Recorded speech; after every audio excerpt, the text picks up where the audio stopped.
남편이 얼마 전에 고지혈증 당뇨 전 단계를 진단받았거든요. 이것도 다 살 때문에 혹시 그런 건가요? 네, 모두 관련이 있습니다. 성인 남성의 경우 하루 권장 칼로리는 2,400kcal입니다. 이걸 저희가 이제 세 끼를 먹는다고 가정해 봤을 때 한 끼당 약 평균 800kcal가 되는데요. 두 분 아까 얘기 듣기로는 아이 셋을 키우고 있다고 하셨는데 맞으시죠? 네. 아무래도 이제 아이를 키우다 보면 뭐 식사라든가 이런 것들도 다 아이 위주로 좀 돌아가게 되는데요. 그렇지 않나요? 네, 피자나 뭐 치킨, 햄버거, 특히 라면 같은 경우 일주일에 2번씩 정도 먹고 있어요. 보통 저희가 이제 등심 돈가스의 킬로칼로리를 보면 대략 623kcal 정도가 되는데요. 사실은 돈가스만 먹는 게 아니라 네. 뭐 밥이라든가 또 돈가스 위에 올라가는 소스라든가 또 음료수 이런 것들을 같이 먹게 되면 1000kcal가 훌쩍 넘어가게 됩니다. 맞네, 맞네. 이런 음식을 많이 섭취하면 몸에서 필요한 에너지보다 훨씬 많은 양을 섭취하는 것이기 때문에 남은 에너지를 내장 지방으로 저장하게 됩니다. 내장 지방이 쌓이면 인슐린 저항성이 생겨서 당뇨 발생의 위험도 높아지고요. 또 분해되지 못한 지방들은 간에 쌓여 지방간을 유발하기도 합니다. 또 돈가스, 치킨, 피자는 콜레스테롤도 높은 음식이기 때문에 이상 지질 혈증이 생기기도 합니다.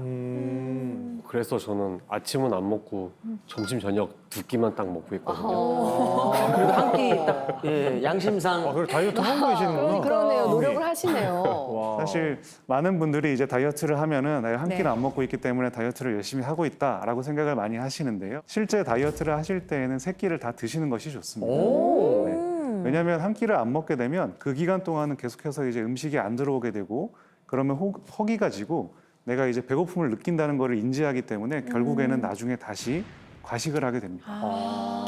자꾸 간식에 손이 가게 되기도 하고요. 맞아. 제가 듣기로는 남편분 이제 하루에 꼭 탄산음료 한 캔씩은 드신다고 들었는데 맞으실까요? 네.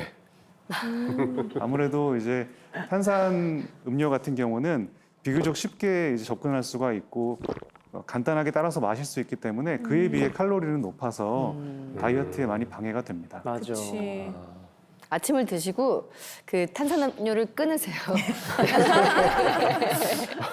그러면 될 것 같아요. 탄산음료나 이제 빵, 떡, 과자 같은 정제된 탄수화물 또한 마찬가지입니다. 이런 음식은 급격히 혈당을 올려서 인슐린 분비를 촉진하여 당뇨병의 위험 또한 올리게 됩니다. 또한 인슐린이 과하게 되면 간에서 포도당을 중성지방으로 전환하는데요. 이로 인해 지방간이 생기거나 혈중 중성지방 수치가 높아지게 됩니다. 이거는 남편분의 이제 콜레스테롤 수치 중에 중성지방이라고 하는 수치인데요. 정상치가 150mg/dL 미만인데 비해서 남편분은 현재 463으로 약 3배 이상 증가되어 있는 상태예요. 정말로 잠깐만 정상치에 비해서 너무 많이 지금 그죠? 네. 그러면 반대로 또 아내분은 어떤가요? 아내분은 다행히 이제 콜레스테롤 수치는 괜찮았는데요. 네. CRP라고 하는 염증 수치가 올라 있는데 정상치가 0.1 이하인데요. 0.59, 대략 6배 정도가 높아져 있습니다. 6배가 염증 수치가 올라있다. 이렇게 염증 수치가 6배 이상이면은 몸으로 혹시 느낄 수 있는 증상 같은 게 있나요? 사실 염증 수치가 올라간다 그래서 몸에 바로 신호가 나타나는 경우는 드뭅니다. 뭐 예를 들어서 이제 원인이 되는 염증 부위가 확인이 돼서 뭐 예를 들어서 어딘가에 상처가 나서 뭐 상처가 골맞다던가 그런 경우에는 증상을 느낄 수 있겠지만 몸 안에 염증 수치가 전반적으로 올라갔을 때에는 사실 그 기록이 쌓이기 전까지는 실제 내가 체감하는 증상은 많이 나타나지는 않습니다. 야, 그러니까 이것도 무서운 거야. 그러니까요. 알면 되는데 모르니까. 이 수치가 높아지게 되면 심혈관 질환의 위험도가 높아지기 때문에 관리를 하셔야 되는 상태입니다. 아, 이게 혹시 비만 때문에 염증 수치가 올라간 걸까요? 네, 염증 수치를 올리는 원인은 사실 여러 가지가 있는데요. 그 중에 하나가 비만입니다. 지방세포는 염증 유발 물질을 분비하면서 만성 염증을 유발합니다.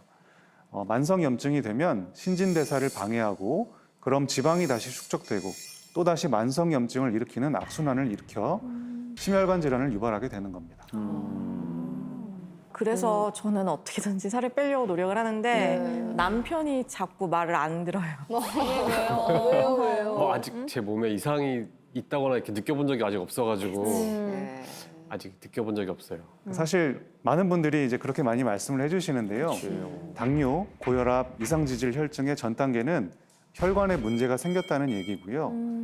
보통 사람들보다 심근경색이나 뇌경색, 당뇨로 인한 각종 합병증의 위험이 높다는 것을 말합니다. 우리 몸 안의 장기들은 거의 대부분 혈관을 통해 에너지를 공급받는데요. 돈가스나 피자, 치킨 같은 음식을 많이 섭취한다는 것은 깨끗하지 못한 기름을 자동차에 주입하는 것과 같습니다. 예를 들어서 이제 질 나쁜 가짜 휘발유를 사용하면 차가 어떻게 될까요? 고장나죠. 매연이 막 엄청 심하게. 그렇죠. 엔진이 고장나니까 엔진이 고장나요. 사람으로 따지면 심장이 다친다, 그죠? 맞습니다.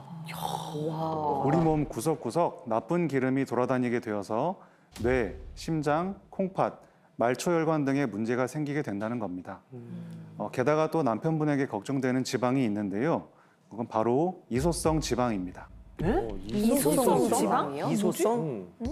이소성 지방이란 네. 내장 지방마저 더 이상 지방을 축적하지 못할 경우에 근육이나 심장, 간, 콩팥 등 본래 지방 조직이 존재하면 안 되는 부위까지 지방이 쌓이게 되는 것으로 대표적으로 지방간이 이제 가장 대표적인 이소성 지방에 속하게 됩니다. 이거 위험한 건데? 사진을 보시면 위에 부분은 정상인의 이제 지방세포 조직 검사를 한 겁니다. 두 번째랑 비교해 보시면 좀 더 쉬울 텐데요. 어떤 게 좀 차이가 있어 보이시나요? 색깔이 예. 많이 다르고요. 일단 보시면 아래쪽이 조금 더 이제 하얗게 동그랗게 방울방울 보이는 것들이 많은데요. 저 방울이 바로 이제 지방세포입니다. 지방간이 생겼기 때문에 세포 사이사이에도 지방들이 이렇게 끼어 있는 모습을 보이는 거고요. 지금 이 상태가 바로 지방간의 상태라고 보시면 될 것 같습니다. 그럼 남편의 간이 저런 상태라고 할 수 있는 건가요? 네, 그렇습니다. 현재 남편분의 간 수치는 정상의 약 2배 정도가 되는 80 정도가 나왔는데요. 사실 이 간 수치 하나만으로 이제 간 기능이 나빠졌다라고 단언해서 얘기할 수는 없지만 간이 견딜 수 있는 정도보다 많은 양의 지금 일을 처리하고 있다라고 보시면 될 것 같습니다. 이를 방치하게 되면은 현재는 지방간이지만 그 다음에는 간경화, 간암으로까지 진행하게 되는 심각한 합병증으로 이어질 수 있습니다. 이거는 저희가 이제 수술방에서 복강경으로 수술하다가 보게 되는 정상인의 간 모습인데요. 저희가 볼 때는 굉장히 이제 붉고 깨끗해 보이는 간입니다. 그에 비교해서 두 번째 지방간의 사진을 보면은 아까 보신 것처럼 간이 조금 노릇노릇하죠. 네. 보시면은 동글동글하게 지방세포가 보이는 것 같기도 하고요. 아이고. 이렇게 두 번째 보이는 것처럼 지방간이 있는데 관리를 하지 않게 되면 간경화나 간암으로까지 진행하게 됩니다. 간암. 지금 저게 암세포인가요? 그러니까 저 튀어나온 네. 게 음. 암세포예요? 맞습니다. 볼록볼록해요. 원래는 이제 간 안쪽에만 암세포가 생기다가 점점 커지면서 간의 표면까지도 이렇게 튀어나와 있는 암세포이고요. 실제로는 저희가 이제 수술할 때 보면은 왼쪽에 정상 간 같은 경우는 이제 수술하는 기구 같은 거를 잡아도 건강하기 때문에 막 바스라지거나 그런 일이 없는데 지방간이나 간암 환자의 경우에서는 일단 간의 기능도 떨어져서 피가 잘 멎지도 않지만 네. 살짝 잡기만 해도 간이 다 바스러지는 이렇게 하기 때문에 수술에 좀 더 어려움도 있습니다. 그렇군요. 진짜 힘들겠다. 두 분이 오늘 충격을 좀 많이 받으신 것 같은데 두 분이 건강을 회복하기 위해서 살을 뺀다 그럼 얼마나 빼면 좋을까요? 100 더하기 89에서 80 더하기 60으로 살을 빼시면 좋을 것 같습니다. 갈 길이 머네요. 아니 3kg 빼는 것도 힘든데 맞아. 20kg를 어떻게 빼요? 너무 힘들죠 선생님. 그렇긴 한데. 맞습니다. 한 번에 빼려 하지 말고 좀 장기적으로 계획을 세우셔서 빼려고 좀 계획해 보시면 좋을 것 같습니다. 첫 번째는 건강한 방식으로 음식을 만들어 드시는 것을 추천드립니다. 음식을 준비하고 만드는 과정은 생각보다 에너지가 많이 소모되고 일부의 심한 배고픔 같은 것들이 간을 보는 과정에서도 조금 해소가 되기 때문에 막상 음식이 다 만들어지게 되면 처음에 생각했던 것보다는 음식을 좀 덜 먹게 되는 효과도 있게 되고요. 두 번째는 적정한 식간 간격을 유지하는 것입니다. 음식을 저장하는 호르몬이 작용하는 시기와 저장된 에너지를 쓰는 호르몬이 작용하는 시기를 철저히 나누어 주는 것이 필요합니다. 어허. 우리가 이제 식사를 한다는 것은 몸과 저희의 약속 같은 거기 때문에 네. 규칙적으로 일단 식사를 해주시는 게 좋고 그 시간이 정해졌다면 그 사이사이 기간 동안에는 음식을 섭취하지 않는 것이 좋다고 말씀드립니다. 세 번째는 적절한 신체 활동을 통해서 기초 대사량을 올려줘야 합니다. 보이는 사진은 두 분의 기초 대사량인데요. 네. 남편분 같은 경우는 1,831kcal, 그리고 아내분 같은 경우는 1,338kcal입니다. 괄호 안의 수치가 정상 동년배 분들의 기초 대사량입니다. 동년배 분들에 비해서 이제 기초 대사량이 많이 떨어져 있는 것을 볼 수가 그러네요. 있습니다. 맞은 편이시네요. 이제 좀 낫긴 하네요. 살을 빼는 과정을 싸움으로 생각한다면 식사량을 줄이는 것은 공격이고 네. 사용량을 늘리는 것은 수비에 비유할 수가 있습니다. 기초 대사량을 늘리려면 근육량을 늘려야 합니다. 근육량이 많은 사람들은 똑같은 24시간을 보내지만 네. 같은 시간 동안 사용하는 에너지가 더 많기 때문에 네. 저희가 자는 동안에도 에너지를 써버리기 때문에 아무래도 살을 이제 요요 현상이나 이런 것들을 방지하는 데 훨씬 더 유리하다고 볼 수 있습니다.